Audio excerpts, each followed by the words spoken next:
So, Max, I was trying to read this 500-page technical document yesterday, and my brain just shut down halfway through. Let me guess. You wished you could just feed the whole thing to ChatGPT and get a summary? Exactly. But then I hit that context window limit, and it just gave up on me. Well, that's exactly why today's paper is so fascinating. It's all about breaking through those limitations. Welcome to another episode of Totally Unprofessional Peer Review. I'm Casey Park, your developer host who's obsessed with structure and flow. And I'm Max Stone, your friendly neighborhood theorist who can't stop thinking about metrics and methodology. Today, we're diving into a paper that could change how we interact with large language models when dealing with massive amounts of text. The paper is titled Recursive Language Models, and it introduces a fascinating approach that treats long prompts as part of an external environment that the model can explore programmatically. What's really cool is how these recursive language models, or RLMs, can handle inputs up to 2 orders of magnitude beyond typical context windows. We're talking about processing documents that would make current models crash and burn. And they're not just handling longer text, they're actually outperforming traditional approaches across diverse tasks, often at comparable or even lower costs. It's like teaching an AI to read a book the way humans do, skimming, focusing on important parts, and revisiting sections when needed, rather than trying to cram the entire thing into working memory at once. Exactly. So if you've ever wondered how we might get language models to process entire books, technical manuals, or maybe even your 500-page document without losing their minds, stick around. Let's start by understanding what makes recursive language models different from traditional approaches and how they're able to handle such massive context windows. So let's break down what makes recursive language models, or RLMs, so revolutionary. The key insight from this paper is that long prompts shouldn't be fed directly into the neural network. Right, and that's a fundamental shift in thinking. Instead of trying to cram more and more text into a fixed context window, RLMs treat the prompt as part of an external environment that the language model can interact with programmatically. Exactly. It's similar to what computer scientists call out-of-core algorithms, systems with small but fast memory that can process much larger data sets by cleverly managing how data is fetched into that memory. I love that analogy. Traditional LLMs are like trying to read a book by memorizing every single page at once, which obviously doesn't scale well. And current approaches like context condensation or compaction try to help by summarizing text once it exceeds a length threshold, but the paper points out that's not expressive enough for tasks requiring dense access to the original text. Let's look at this diagram from the paper that illustrates how RLMs actually work. What we're seeing here is how an RLM processes a long prompt. Notice how the prompt is loaded as a variable in a Python REPL environment rather than being directly fed into the language model. That's the crucial difference. On the left side, we can see the root RLM with a depth of 0. The prompt is asking about items made before some great catastrophes in what appears to be a very long book. And instead of trying to process the entire book at once, the model is writing code to examine portions of the text.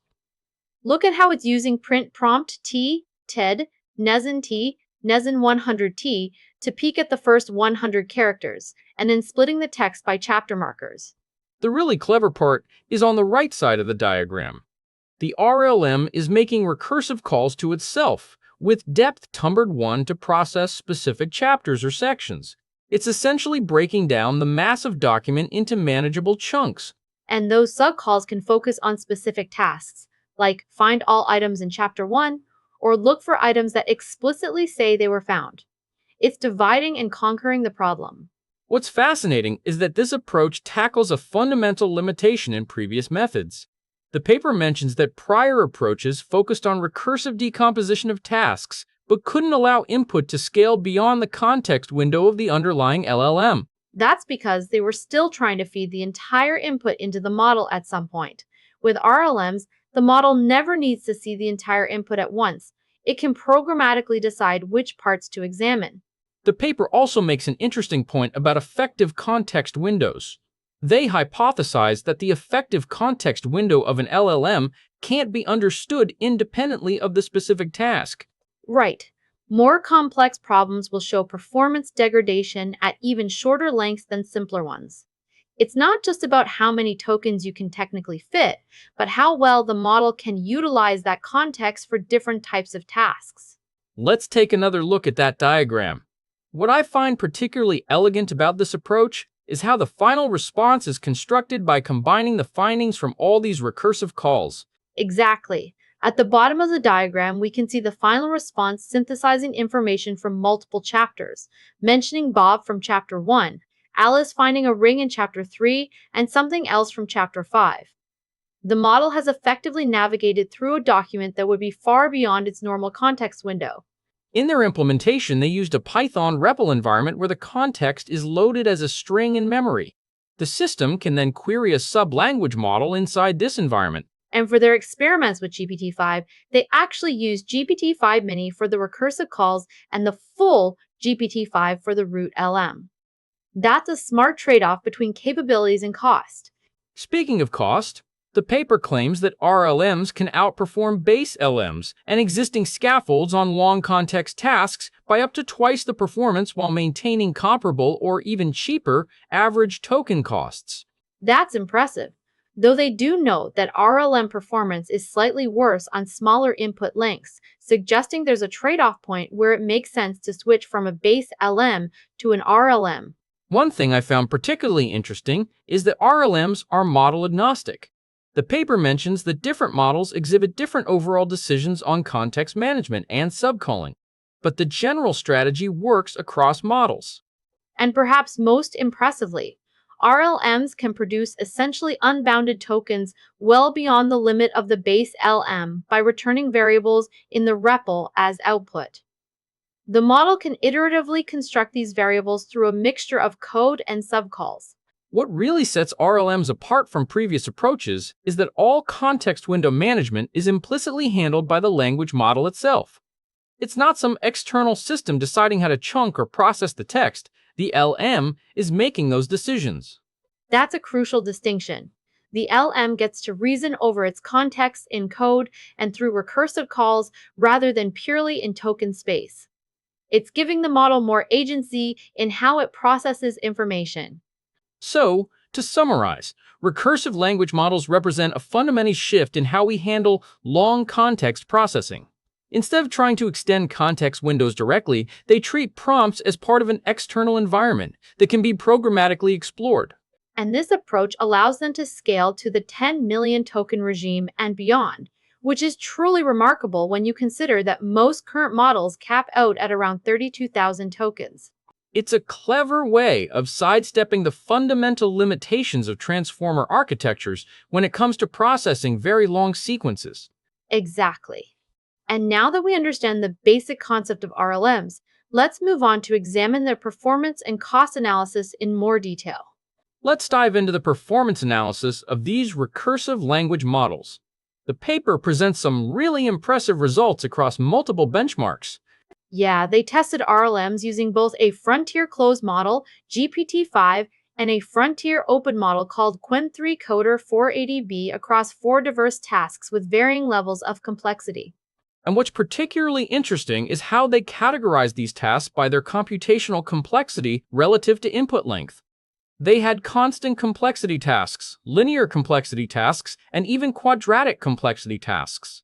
Right, let's break those down. The simplest one was cs.AI, which stands for Single Needle in the Haystack. These are tasks where you need to find a specific phrase or number in a large amount of unrelated text. And those scale with roughly constant processing costs regardless of input length because you're just looking for one specific thing, no matter how big the haystack gets. Then there's OOO, which requires examining and transforming chunks of the input semantically, then aggregating these chunks to form a final answer. This scales linearly with input length because you need to process almost all entries in the dataset. And the most complex benchmark they tested was Zhang, pairs, which I'm assuming has quadratic complexity because it involves comparing pairs of items within the input. They also tested on Code QA and something called Browse Comp Plus with really long contexts. We're talking 6 to 11 million tokens, which is just massive. Let's take a look at this chart from the paper that shows how performance degrades as input length increases for both GPT-5 and the RLM version of GPT-5. This visualization is really telling. On the left, we see standard GPT-5 performance across three tasks of increasing complexity, sh at the top, then OOL and OLN pairs at the bottom. And what's striking is how quickly performance drops off as the input length increases, especially for the more complex tasks. Look at OOOOOO pairs. It essentially drops to zero performance by the time you hit 30K tokens. Meanwhile, on the right side, we see the RLM version of GPT-5, and the performance degradation is much more gradual. Even more impressively, look at the light blue region. That's beyond GPT-5's context window of 272K tokens, but the RLM is still handling those inputs effectively. That's the power of this approach. The paper actually calls out that even frontier models like GPT-5 exhibit what they term context rot, where quality degrades quickly as context gets longer. And what's fascinating is that this degradation happens faster for more complex tasks.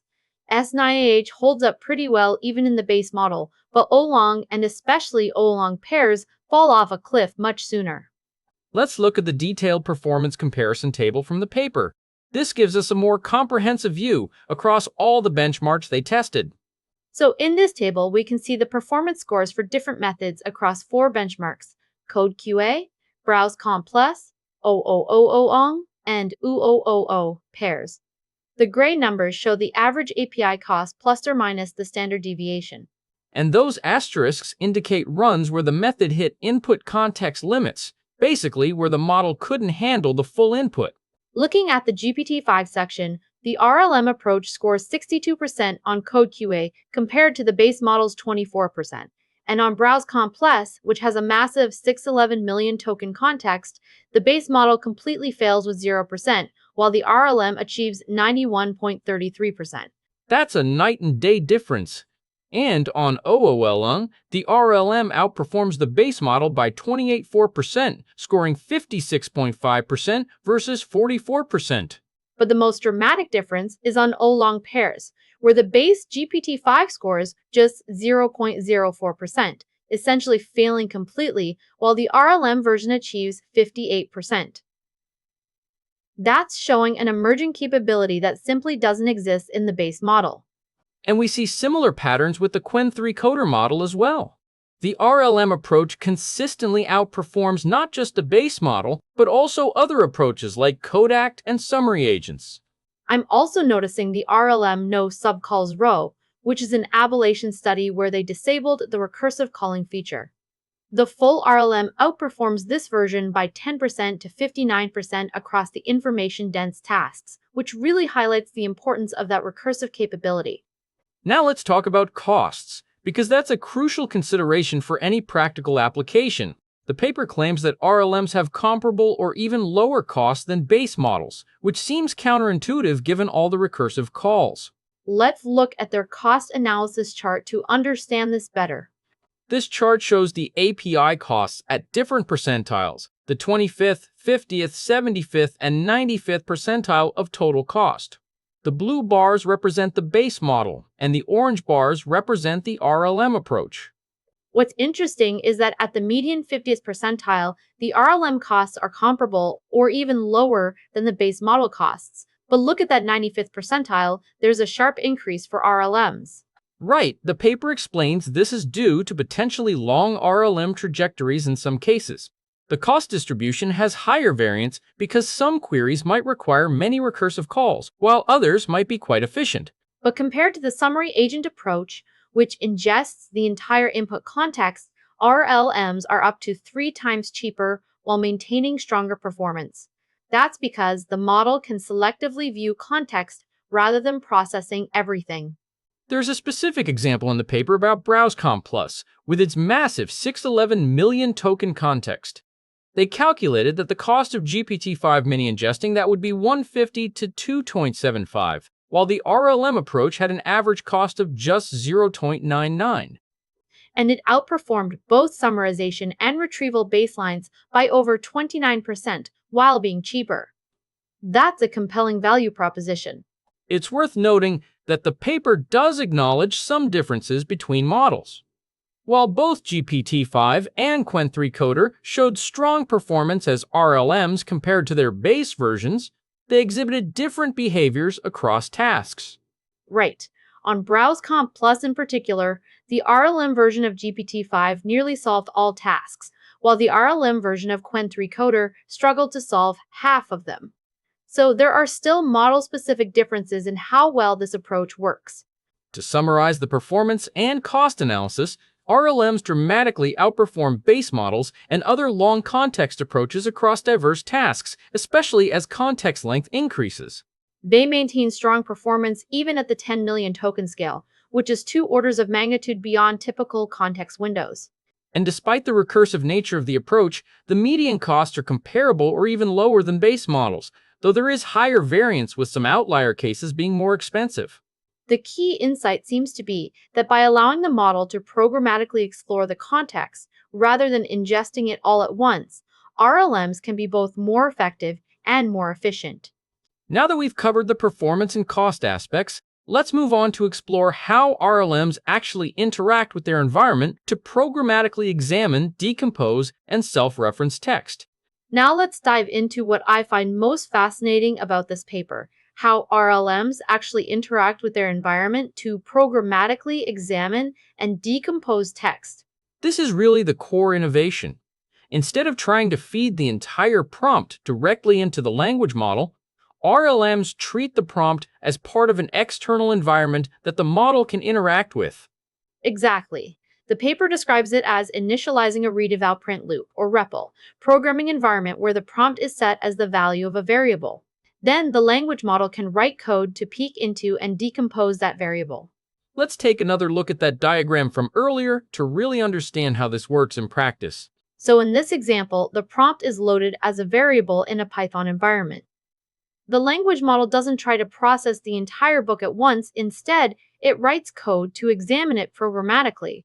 Notice how it first uses print prompt DA100 to peek at just the first 100 characters. This gives it a sense of what kind of document it's dealing with without having to process the entire thing. And then it uses string operations like split to break the text into manageable chunks based on chapter markers. This is a fundamental shift from traditional approaches. The model is actively deciding how to decompose the text rather than having some external system do it. The paper emphasizes that this approach allows the model to offload its prompt to the code environment. Even without the recursive calling capability, this alone would allow the model to scale beyond its normal context limits.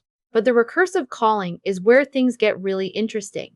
The model can programmatically construct subtasks and then invoke itself recursively to handle those subtasks. Right. In the diagram, we can see how the root RLM with depth 0 makes recursive calls to itself with depth 51 to process specific chapters or sections of the book. And those subcalls can focus on very specific tasks, like find all items in Chapter 1 or look for items that explicitly say they were found. It's a divide and conquer approach to processing text. The paper also mentions that they observe several distinct patterns in how RLMs interact with their environment. Let's look at some examples they provided. This figure shows 3 key interaction patterns they observed. In panel AA, we can see how RLMs use code to interact with, probe, and filter the context. That's a really clever approach. The model is writing a function called find snippets that uses regex queries to search for specific keywords in the context. It's not trying to process the entire document, it's selectively looking for relevant parts. And look at those keywords it's searching for: Strongong, Sinbad, Bogong, Agra, La Union, Festival. The paper mentions that RLMs use model priors to narrow the search space. It's looking for terms it thinks might be relevant based on its understanding of the task. In panel B, we see another pattern, deferring reasoning over large context by querying recursive LM calls. Instead of trying to process all questions at once, it's creating a subcall for each individual question. This is particularly important for those information-dense tasks we discussed earlier, like OOOO, pairs. The paper mentions that they observed several cases where recursive LM subcalling was necessary for these complex tasks. And in Panel C, we see how RLMs can stitch recursive LM outputs to form longer, composite outputs. It's creating a formatted result by combining the outputs of various subcalls. The paper specifically mentions that they observed this strategy being used heavily in OLOL, pairs trajectories, where the RLM stored the output of sub-LM calls over the input in variables and then stitched them together to form a final answer. What's fascinating is that the model is making these decisions on its own. It's not following some predefined algorithm for how to decompose the text. It's using its own reasoning to decide how to approach the problem. And the paper mentions that different models exhibit different overall decisions on context management and subcalling. GPT-5 and Qwen30, Coder had different strategies for how they approached these tasks. The researchers also observed RLMs using regex queries to search for chunks containing keywords in the original prompt, like festival, and phrases it has a prior about, like La Union. A common strategy they observed was probing the context by printing a few lines back to the root LM, then filtering based on its observations. It's like the model is having a conversation with itself through code. They also observed answer verification through sub-LM calls with small contexts. Some strategies implicitly avoided context, wrought by using sub-LMs to perform verification, while others used code execution to programmatically verify answers. What's particularly powerful about this approach is that it allows the model to process text in a way that's similar to how humans do it. We don't try to hold an entire book in our working memory at once. We skim, focus on relevant sections, and revisit parts as needed. Exactly. And the paper notes that a key intuition for why RLMs can maintain strong performance on huge inputs without exploding costs is the LM's ability to filter input context without explicitly seeing it. It's worth noting that the researchers implemented this in a Python REPL environment, but they mentioned that alternative strategies involving asynchronous subcalls and sandbox REPLs could potentially significantly reduce the runtime and inference cost of RLMs. They also cite related work like OpenAI's deep research, Codex CLI, and papers on executable code actions and LLMs as operating systems. This approach seems to be part of a broader trend toward giving language models more agency in how they process and interact with information. What strikes me most about RLMs is how they enable language models to symbolically manipulate arbitrarily long strings and iteratively refine their recursion via execution feedback from the persistent REPL environment. It's a simple but powerful idea. Place the prompt as part of the external environment rather than trying to feed it directly into the neural network. This one change unlocks the ability to process texts that would be orders of magnitude beyond what was previously possible. And it does this while maintaining or even improving performance and keeping costs comparable. It's one of those ideas that seems obvious in retrospect but represents a significant paradigm shift in how we approach language model inference.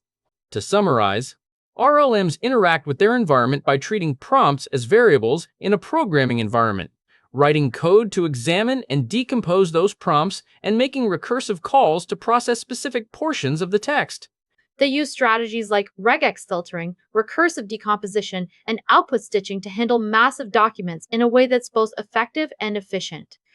It's a fundamentally different approach to context handling that opens up exciting new possibilities for language model applications.